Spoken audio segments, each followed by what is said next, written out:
Good afternoon. My name is Francesca Falzarano, and I am a T32 postdoctoral associate at Weill Cornell Medicine, and I'm the junior chair of the Gerontological Society of America's Emerging Scholar and Professional Organization, or ESPO, Webinar Task Force. Together with Kathy Lee, the senior chair of the Webinar Task Force, we would like to welcome you to this webinar entitled Tips on How to Successfully Negotiate Your Job Offer, developed by the Gerontological Society of America and supported by the Innovation Fund. The webinar is being recorded and will be posted on the GSA website. A notice to all attendees will be distributed once the recording is available. A question and answer session will immediately follow the live presentation. In this webinar, we will allot around 15 minutes toward the end of the presentation for questions.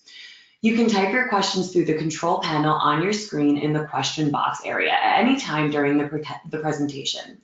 You can also contribute today via our Twitter webinar hashtag, which is hashtag ESPOCareers. Our speakers for today's webinar are Hannah Wohlfert and Dr. Keith Anderson. Our first speaker will be Hannah Wohlfert. Hannah has worked in the technology space for over 14 years in quality assurance, business analysis, and now in enterprise project management across multiple industries. Over those years, she has changed full-time jobs 9 times and negotiated for each of those roles. With her vast experience, Hannah will share her insights regarding job negotiation. Hannah, when you're ready, I will turn it over to you.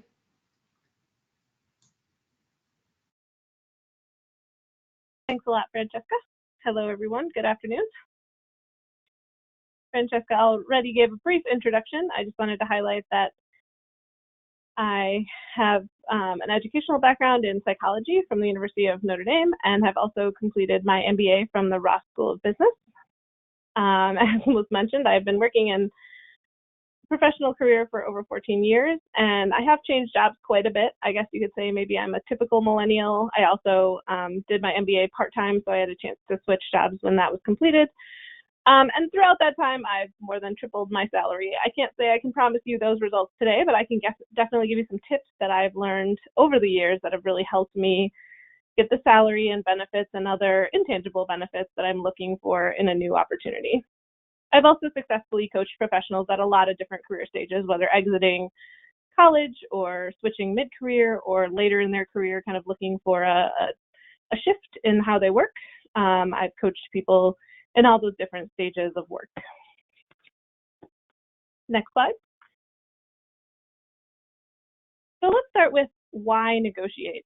Everyone says, well, you should negotiate, but what are the reasons? What are the good reasons that everyone should negotiate whenever they get a job offer? This is really your primary chance to use your bargaining power. So anytime you make a job change or a promotion, that's really your best chance to increase your salary or benefits or other things you want to change about your job. Most companies, once you're inside the company, are going to have you be subject to their standard raise schedule and a promotion schedule, and those often have time limits and percentages attached to them that are cover a lot of people, hundreds or thousands of people. So it can be very difficult to get exemptions from those once you are inside the company, even if you're a very high performer. So your best chance to get your best offer is at the beginning when you have not yet signed the offer. And that's the moment to negotiate. Also, companies expect negotiation. We'll talk about giving a range for your salary, but most companies are not usually going to offer you the highest price. They kind of expect you to negotiate with them. So this is a chance to take advantage of that and use it to get what you're looking for out of the job negotiation process. This is pretty common that most jobs these days are not giving a lot of big raises.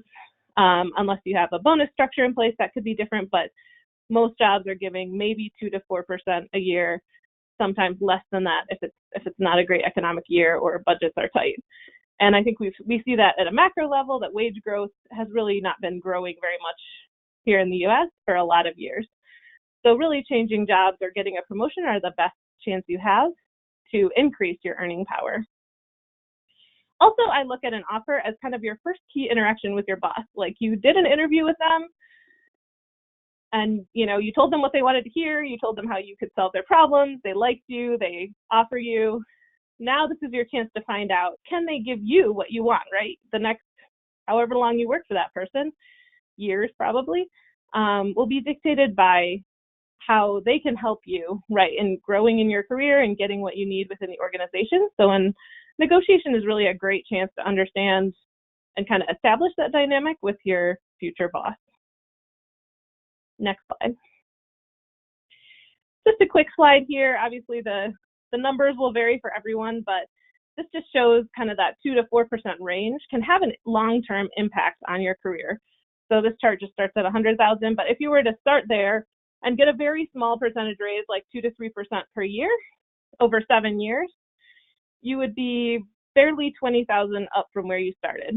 But if you were to take a promotion or change jobs, this one shows your options at every year. But at any point in those 7 years, you would see a pretty significant growth in your overall salary. So if you take 1 or 2 or even 3 promotions or new jobs in that time, you'll see that kind of exponential growth happening to your salary. So that's really, salary compression is really the opposite of that, where if you stay in a job for a long time, you don't get a promotion or you don't take a new job, your salary will sort of stagnate pretty close to inflation if you stay for the long term and don't have a chance to really move that up by 7 to 10% at least. Next slide. So a lot of people focus on the job offer, but negotiation starts a lot earlier than that. It really starts during your job search. So you really need to research your worth and understand the competitive landscape. A lot of coaches and stuff talk now about how each person is really like a business of one. I think historically, maybe your parents or older generations worked for the same company for 30, 40, 50 years, got a great pension, retired comfortably. Just a lot has changed in the business landscape since then, and also in the academic landscape, which I know that Keith is going to talk about in the second half. And so really staying at the same place for a long time might be how your career works out, but it is becoming less and less common. So you really need to think about what is best for you and how you are going to maximize whatever it is you want out of your career, which is going to vary for each of you. But it's important to think about what you want, because many companies or universities or other institutions are not necessarily going to be looking out for your best interests. They're just trying to turn a profit. So it's important to look back at your current title and your previous titles and understand where you want to go, like what job title do you want to have in the future, or what types of roles do you want to grow into. And there's a lot of great tools out there these days that can help you with that kind of research. If you're looking at a specific company or a specific title, Glassdoor can be really helpful, and they've actually recently expanded their career tools where you can put in your current title and they'll compare your profile with other people with similar titles, or you can always put in a title that you want to have, and it'll give you kind of an overview of what that title usually makes, what types of other jobs you might be interested, what the sort of next step could be for you. PayScale is another free site that does something similar. It kind of allows you to compare your job and career profile with other people who've also entered it. And both of those tools are anonymous. So like, you have a login, but your information and the information you see about other people is going to be anonymized. So they benefit by collecting your data, but they don't share that data in a public way. It's just in a way that allows other people to just compare more closely. And PayScale especially has a very cool tool where you can see like kind of people's job journeys, like what they did 10 years ago, what they did 5 years ago, what they're doing now, what they do 5 years from now, and what they do 10 years from now. So it kind of gives you that nice long career perspective. And it might open up some options for future roles that you may not have thought about, especially as you search online. If you're not quite sure what to search for, that can be a really helpful guide.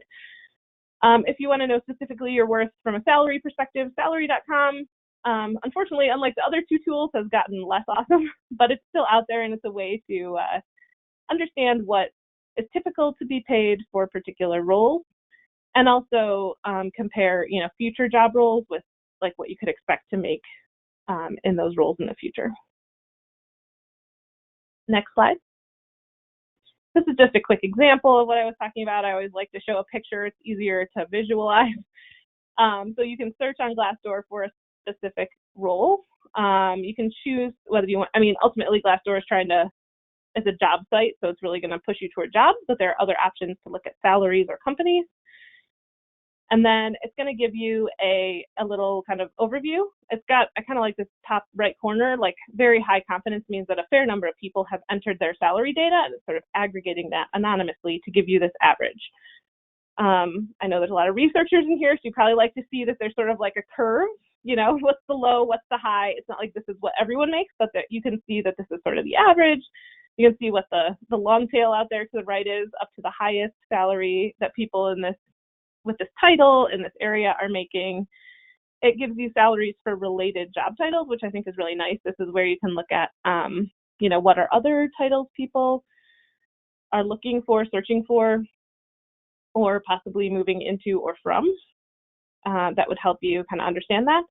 And then it also gives you usually some additional cash compensation or benefit information here, where you can see what the average other sources, so that can be, I don't know, bonuses or other research grants, things like that might not be considered like your base pay.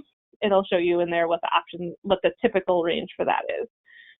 So this is one of the tools I really like to use a lot on Glassdoor, especially when coaching people who are in a field that I'm not as familiar with. So it's a great way to just kind of get a baseline and understand where you fit with the rest of the people in your area.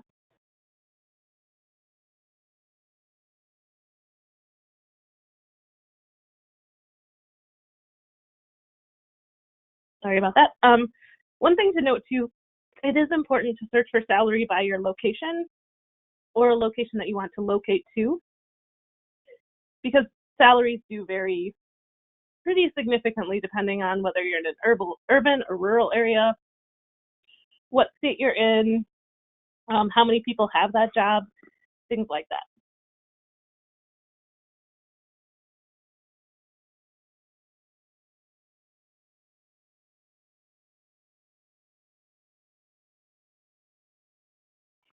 So once you know kind of what the typical salary is for the job title that you're targeting, or even what the job title is, you need to decide what you're looking for in terms of compensation.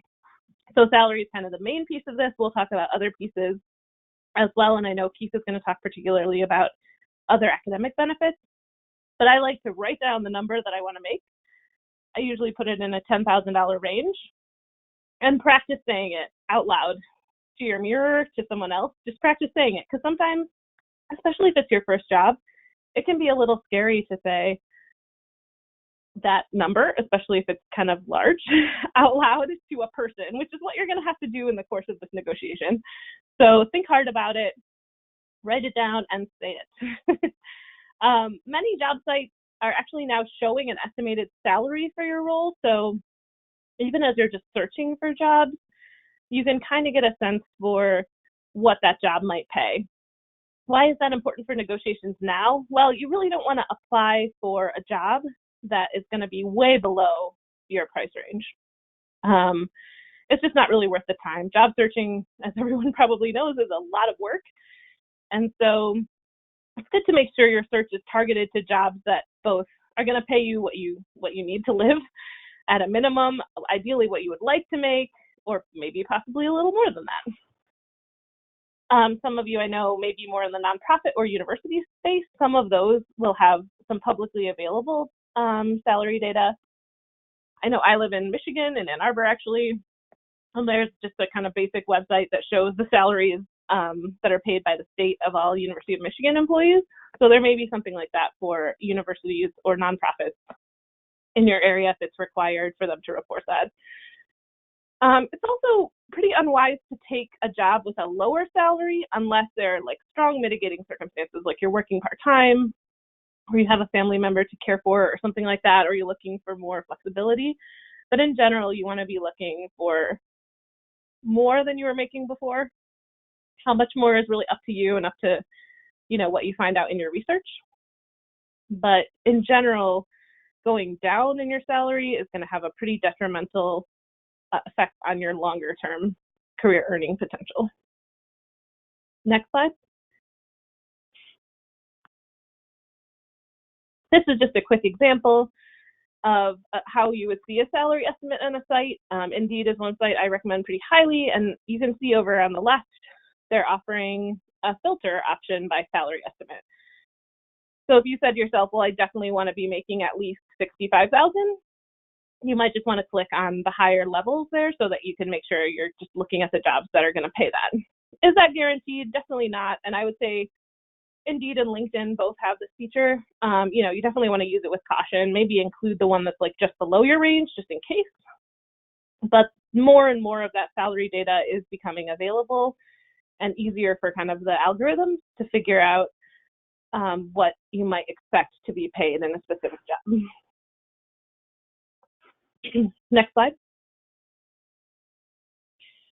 So if you've searched for some jobs and you've applied, you'll find a lot of jobs are actually going to ask on the application or in your very first phone screening interview what you're looking for in salary. So that's why I suggest you do your research before you or early in your search, because you really have to know what you're looking for very early. This is a big one. It's becoming illegal in a couple states, but do not disclose your current or past salary. Tell them that that's private information between you and your previous employer. Instead, you're just going to tell them your desired range. Will some companies force you to tell them, or they will cut you out of the interview process? Yes, it's happened to me. That's really your personal choice, but I know what I want to make, and therefore I don't disclose my past salary, and I will usually drop out of the process if a company requires me to tell them what my past salary was.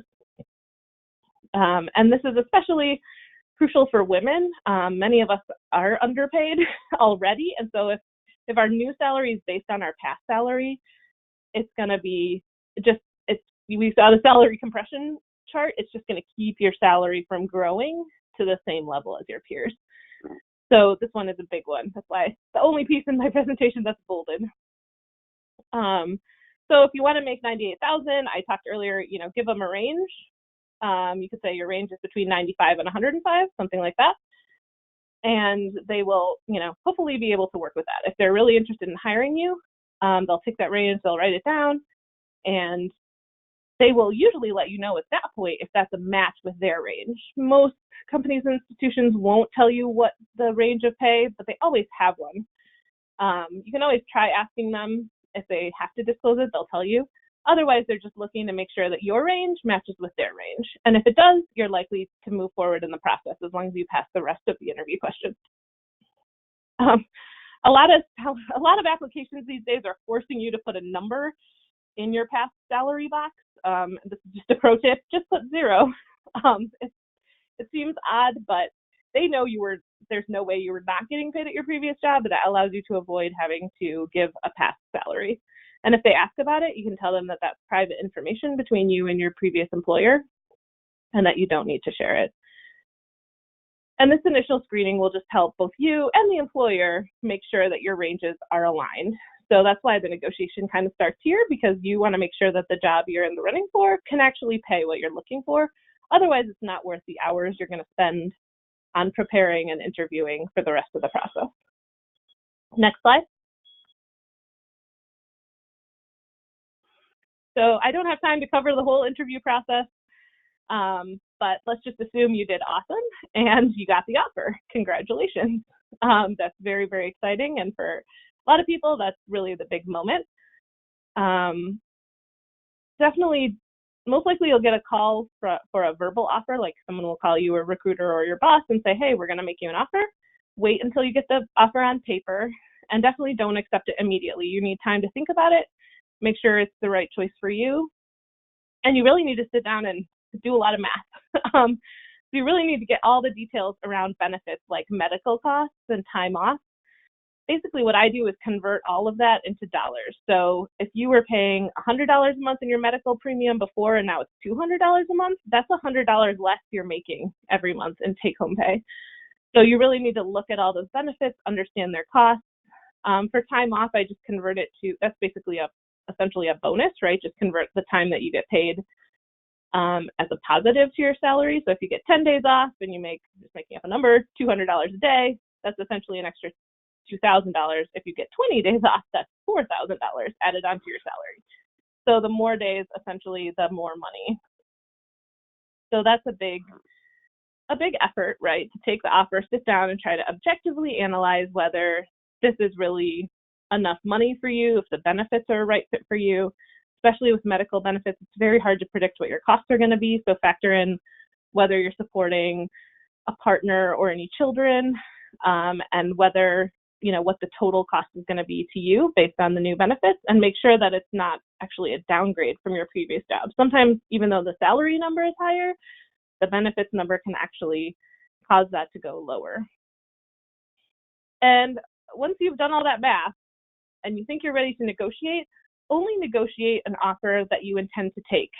So you can always drop out of the negotiation, but only go into it with good faith. Like, let's say you have 2 job offers and offer A looks like the best to you. Do not try to negotiate with offer B until you've talked to offer A first, and make sure that that if that's the job you really want, that you're working with them alone individually. Trying to play job offers off of each other can really burn bridges on both sides. Sometimes jobs will have deadlines, and part of what you can negotiate maybe is an extension to that deadline. But I do not recommend negotiating with a company if you have no intention of taking the offer. That is not going to go over well with them, and you may sour them to you for any future role. Next slide. So I talked a lot about getting to the negotiation. How do you actually negotiate? So what I recommend to people that I coach is that you should ask for 3 things. So number 1 is always money. If you want money, if you're not happy with the money, or you want some additional money, that should always be the first thing. If you're happy with the salary, you can always ask for a bonus. But if you're not happy with the salary, the first thing you want to ask is, can that salary be higher? It's up to you how much you want. You could ask up to the top of your $10,000 range. They likely offered you on the lower end. You could go up to the middle, kind of as a sign of good faith, but do assume they're probably not going to give you everything you ask for. So it's a little bit of a game here about, asking for a higher number, but not one that's so high that they would withdraw the offer. So usually I say between 2,000 and 5,000 more than what they offered is usually not going to scare them away. Another thing you can ask for if you're pretty happy with the base bonus number or salary is a bonus. A lot of people are relocating for jobs these days. So you can ask for a relocation bonus.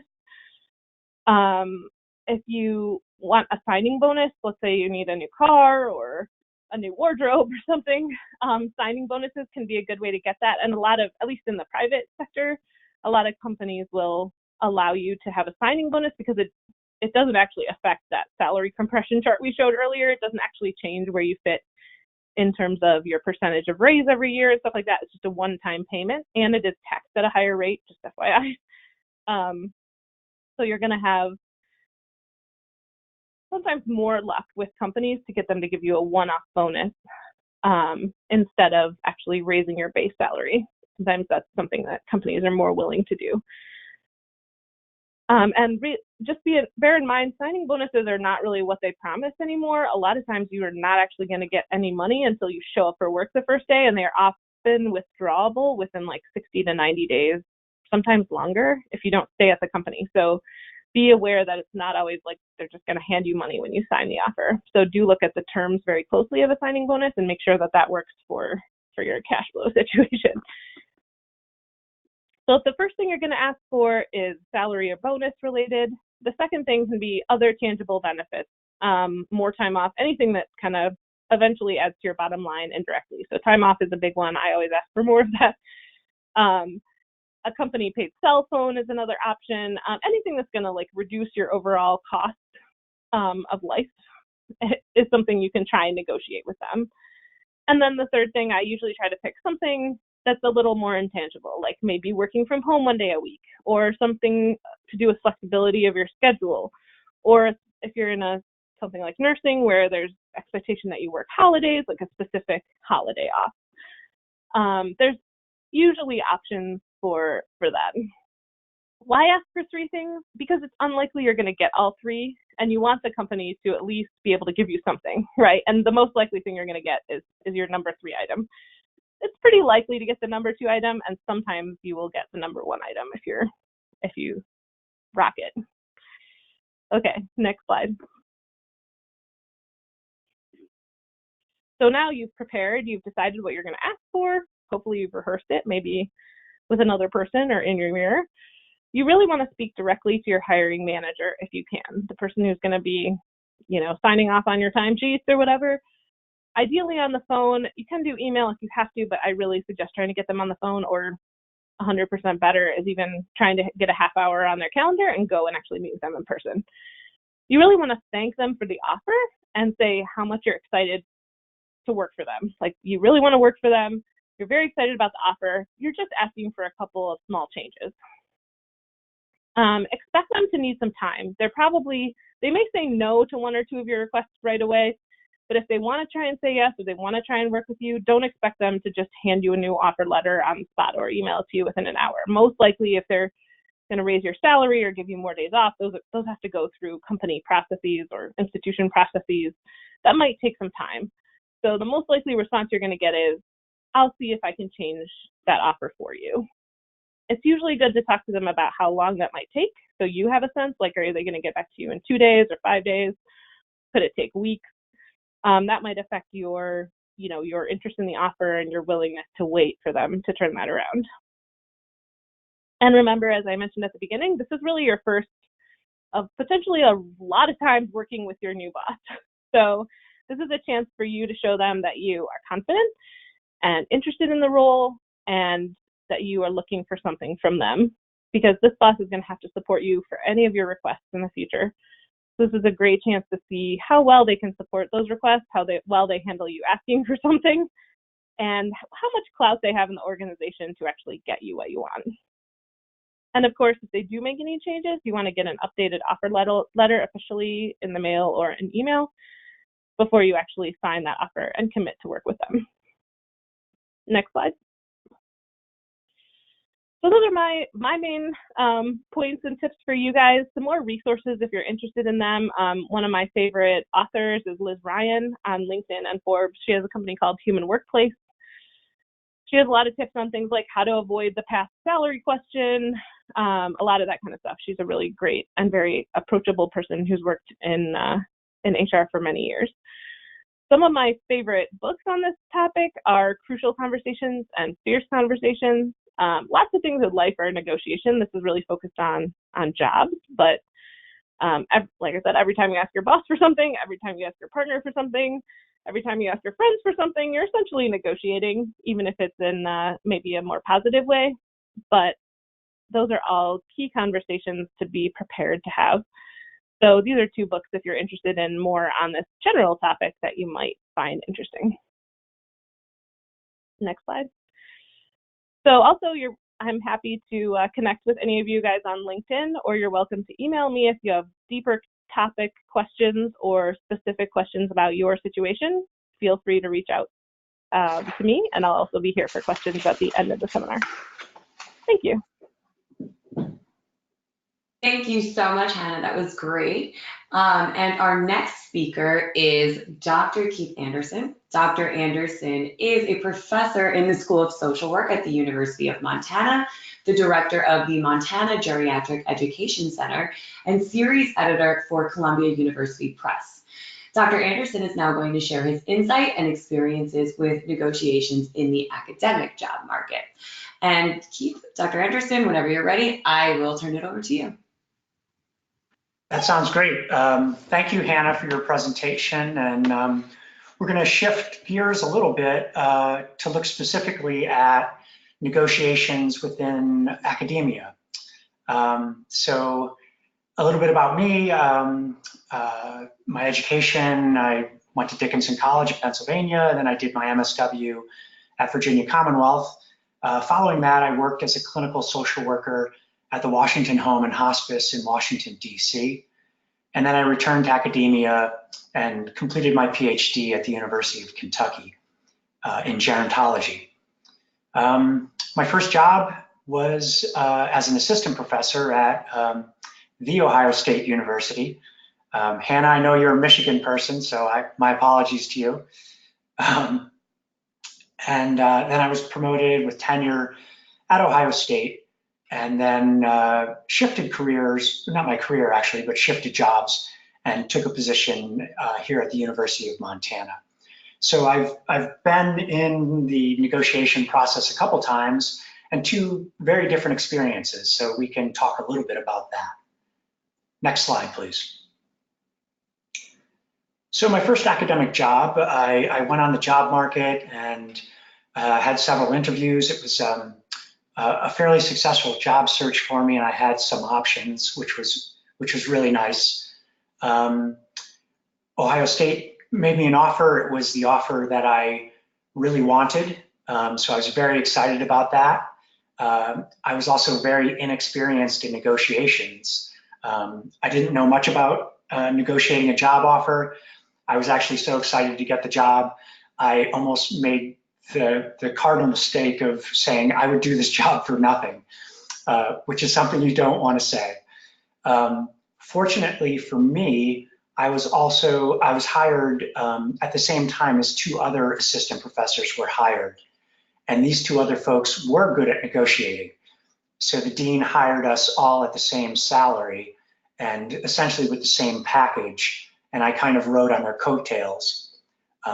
This probably won't be the experience for you, which means that you probably need to be good at negotiations rather than just being lucky in life.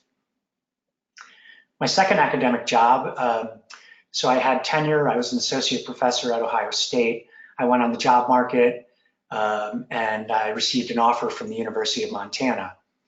This was a little bit different and a different perspective. So I was being hired at a more senior position. It was a different school. It wasn't necessarily as research focused as Ohio State was. I also had tenure. So there were a lot of moving pieces in this particular negotiation. And I think I was a little bit more savvy. I was a little bit more mature. I didn't necessarily need the job. So I was more in the driver's seat for this particular negotiation. And I think things worked out well for me because of those factors. Next slide, please.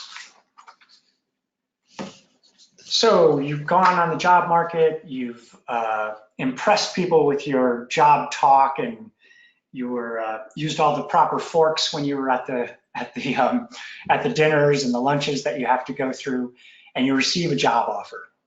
So congratulations, you should celebrate this. You're one of the few people that have a PhD or an MD or whatever your terminal degree is. Far fewer of these 5% receive job offers from colleges and universities. So this is really a big deal. You should celebrate your job offer. I would celebrate it for maybe a day and then start thinking about what do I want from this job, what's negotiable. So your work has really just begun on this level. So take your time, breathe. As Hannah said, don't take the phone call and immediately say, I'll take this job. Thank them for the offer. Ask them what the time frame is for making a decision and for negotiating. Certainly don't accept the job offer right away. And wait for an official email or mailed copy of the offer. This is really important. You don't want to go simply on a phone call. I remember when I received my offer from Ohio State, I was so excited that I wrote it down on a piece of paper just so that when I woke up the next day, I knew that it was actually real. So it's a very exciting time, but breathe and take your time. Next slide, please. So what are the elements of an offer? In a lot of cases, the offer letter will contain the initial salary offering, what you'll have in terms of startup funds, so those research funds that'll help you hit the ground running and get your research off the ground, the expectations for teaching loads and course release. So they may factor in a course release for your first year or first and second year since you're just starting out. There may be some moving expenses included in the offer letter, and there may also be something regarding summer salary. Not all offers contain all of these elements, but you'll certainly have something regarding your salary and what the teaching loads are and the expectations are. Some of the less common elements, can we go back, please? Some of the less common elements would be things like paid visits to find housing, items regarding spousal hire, and then tenure if you're already tenured. Next slide, please. So you receive the offer, you receive the letter or the official email that contains the offer. I would say the first thing to do is to meet with your mentors and your advisors to review the offer. Usually these folks are pretty seasoned, they've seen a lot of offer letters, they can provide advice as to elements that are negotiable, or they might be able to pick something out to say, hey, that offer, the salary looks a little bit low, or that salary looks very high, or that teaching load looks reasonable or possibly unreasonable. So I would definitely meet with your mentors and your advisors and lean pretty heavily on them in terms of areas of the offer that seem realistic and areas that seem to be a little bit off the mark. You'll probably also have friends and colleagues if you are part of, say, a graduating class of a PhD group or another terminal degree group. Speak with your friends and colleagues who've also received offers. You want to be a little tempered in this because their offers may come from institutions that are very different from yours.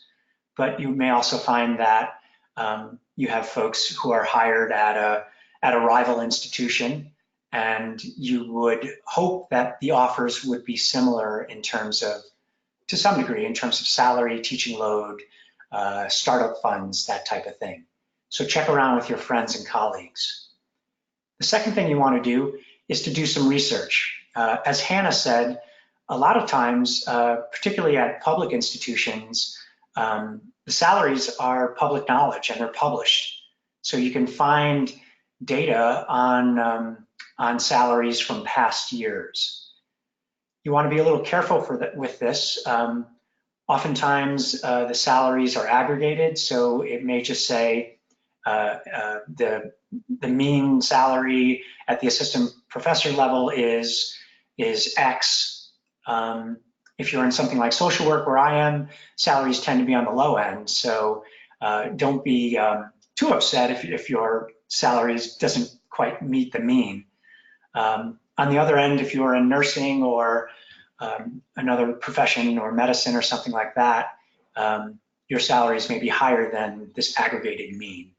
So do some research. This is really, really important and critical for when you go in to negotiate your salary. It provides you with data, and more data are better than less data, of course, as we've all learned.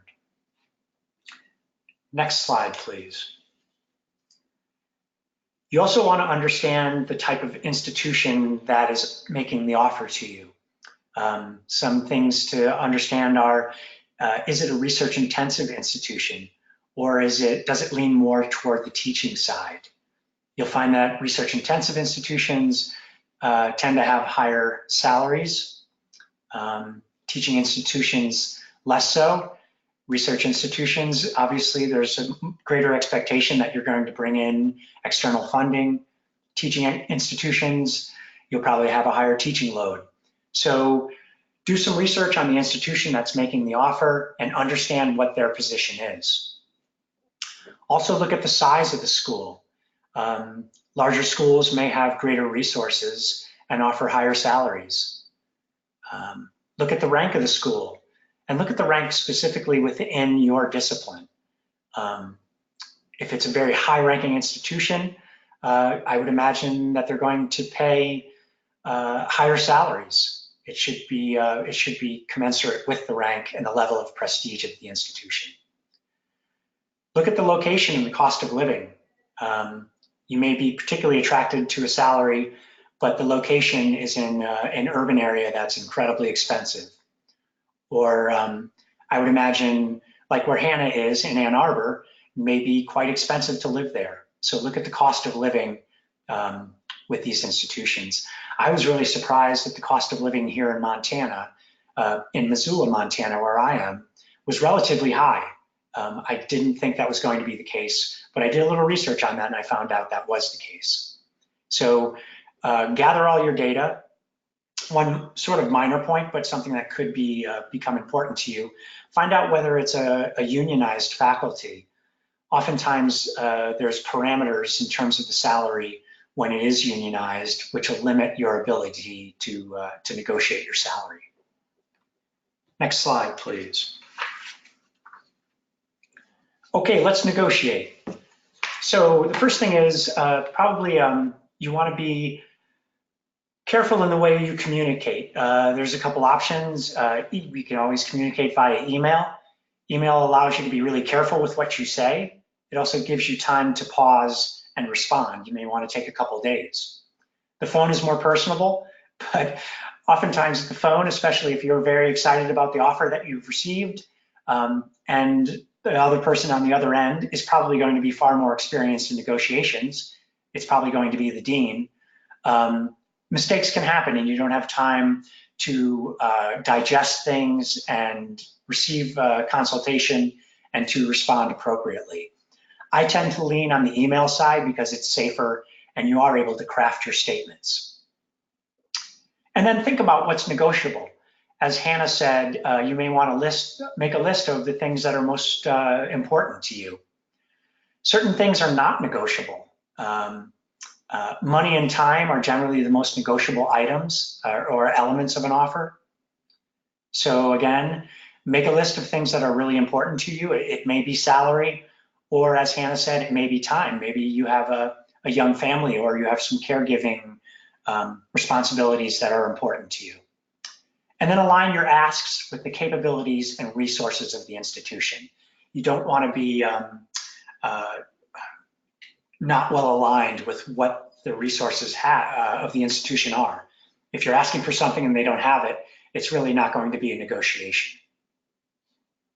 Next slide, please. So your base salary. Again, this is an area that is an important thing to negotiate because, as Hannah noted, it's probably going to dictate what you make in the future if you stay in this position for a long period of time. A general rule is to ask for 10% more than your offered base salary. You can expect a counteroffer from this original offer and requested salary. So the dean may come back and say, I'll give you 7.5%. Remember, the deans have constraints too. So they have budgets. They also have other faculty that have been hired in past years. So if they hire you at a higher salary, in a lot of cases, they need to also bump up those existing faculty salaries just so there's no discord among the faculty. This is really important. So deans do have constraints. There are other ways to boost your income. You could ask for summer salary, which can be really helpful. You can ask for increased startup funds, which again can really get your research up and running in this new position. Research-related funding, again, related to startup funds.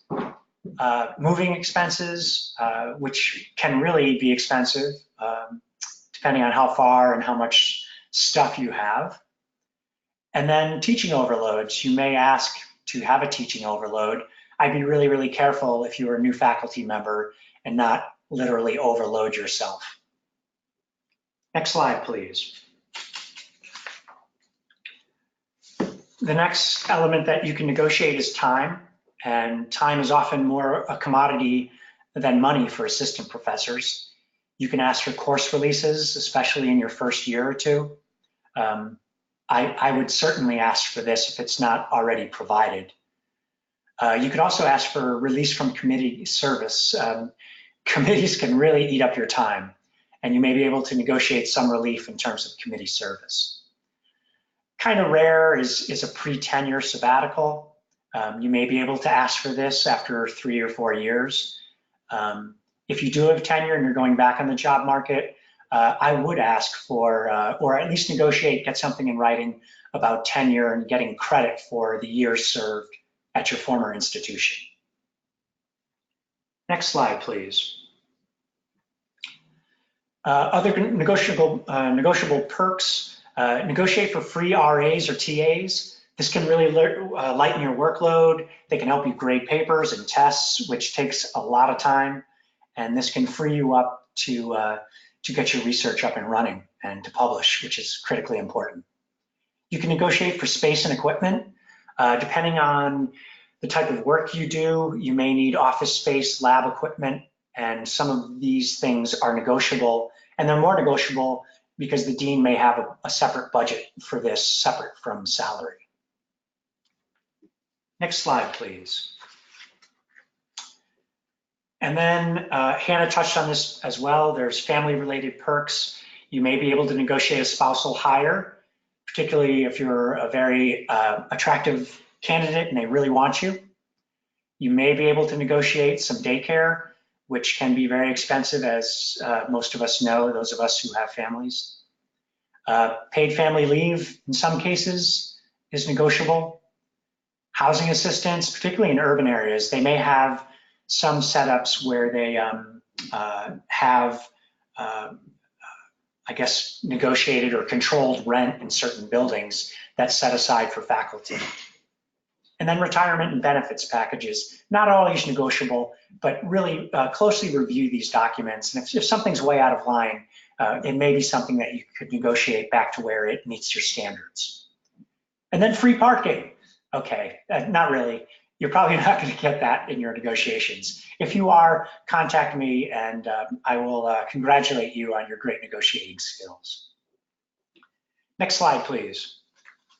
Just a note on gender and race, and I think most of us are aware of this. Women may be less likely to negotiate salaries, which I think can partially account for the gender wage gap. The American Association of University Women has really focused on this particular issue, and there's a lot of resources that they have on their website. So I'd go check these out if it's applicable to your situation. And then race, we know that racial stereotypes and discrimination also exist in academia. Know the salary history of your place that's making the offer, and also know that diversity is incredibly valued at most institutions. Be confident in what you have to offer and negotiate vigorously. Next slide, please. So just a little review of the do's and don'ts. Do your homework, know your institution that's making the offer. Counteroffer the initial base salary. Simply ask for more money. It's not insulting. No one's going to be insulted. It's expected. Consider negotiating other elements, particularly time. Always be cordial, professional, and grateful. You may work for these folks for years and years and years. Don't get off on a bad foot. Some don'ts: don't accept the offer right away. But then again, don't string out the process. Don't try to dictate the initial offer based on norms of your perceived value. Just simply ask for more money. Don't sell yourself short. As Hannah's chart showed, future earnings are largely based on the initial salary. And don't be shy. I know money is not a comfortable topic for a lot of people, but you really do need to negotiate and or engage in the negotiation process. It's critically important. It's expected. No one's going to be insulted. Next slide, please. I provided some references, so some future reading for you all that provides more details on negotiation. And then next slide, please. Just like to thank my fellow presenters and the folks at GSA who've facilitated this webinar. And also I'd like to thank all of you for joining us. That's a picture of my dog Buddy, who's a miniature dachshund. So he thanks you as well. And I think we're gonna move on to questions. Thank you so much, Dr. Anderson. So just a reminder, you can type your questions to the control panel on your screen in the question box. We won't be using the raise hand feature today. And if we do not get to all of your questions today, we will email responses after the webinar. And before we move to the question and answer portion of the program, please know that a webinar survey is going to automatically launch after the webinar. In an effort for continual improvement, we would love to hear your thoughts. So please provide feedback by clicking the survey link at the end of the webinar. And now I am going to turn it over to Kathy Lee, who will be facilitating the question and answer portion. Hi everyone, this is Kathy Lee, and I'm an assistant professor at the University of Texas at Arlington School of Social Work. I'll be facilitating the Q&As for you. So the first question is for Dr. Anderson.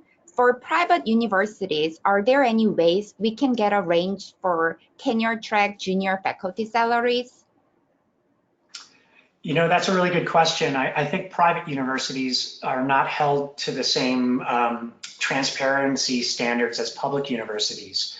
I really don't know how to find those unless what you do is you have colleagues and friends who work at similar private universities, and I think you can probably graciously ask them, could you let me know what your entry-level salary range is for your unit? I think that's probably the best way to go about it. Okay, thank you. So another question, is it common to ask for research startup funds when we change to another university institute? I would say definitely. One of the issues when you change to a new school is establishing relationships with local agencies who are really the groups you're going to work with to do your research. So I think it's definitely should be on the table. If it's not on the table, it's something to raise. Most institutions will hire you with startup funds if you're transferring from one school to the other. So it's something that I think is critical for you to be successful in your new institution, and definitely something that should be on the negotiation table. Okay, so and then the next question would be probably for both of you. For those who'd like to change their careers between academia and industry, do you have any advice for in terms of negotiation? Hannah, this seems like it might be something in your arena. Yeah, I was just going to say, actually, really quick to the previous question, a lot you will find on Glassdoor. I just looked up University of Southern California just to pick a private college. And there's 116 assistant professor salaries on there. So hopefully that would give you a decent baseline. I realize different fields and stuff, but a lot of those are on some of the more public job sites now. For switching to private industry, I actually think that research component is extra important. The private industry companies, institutions like hospitals and stuff, a lot of that data is out there on those tools like Glassdoor and PayScale. So it's usually easier to get a reference point for what people make in that field and in the location you want to go to. I think that mostly there's just usually less to negotiate. Honestly, it sounds like, listening to Keith, when you do private industry, it's really just salary and benefits and relocation. Those are really the big ones. Most companies these days, unfortunately, are not offering pensions, so your 401k is going to be standard. Your benefits, you might have a choice of a couple of insurance plans, but those are going to be standard as well and not really negotiable. So maybe it'll be a little bit easier, and you can always talk to friends or cohort PhD candidate people that and see if anyone is going into private industry. This is a great chance to reach out to your LinkedIn connections. It's awkward to talk about salaries, but you can always ask them if they know if the salaries on Glassdoor are accurate, or if they have a guide that they can share with you that just gives some general salary bands or anything like that. Usually people are willing to share what they know at sort of like a general level. Thank you. So here's the next question. How does salary work after year 1 for junior faculty members? Does this require negotiation as well, or is there typically some standard % increase in salary across all faculty members? I think it works differently at different institutions. In some places, there'll be a standard raise across the board for everyone, maybe cost of living.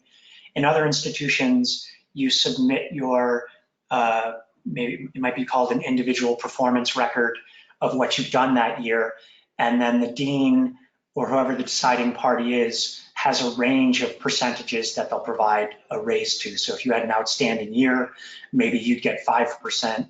If you had a below average year, maybe you'd receive 1% or no raise at all.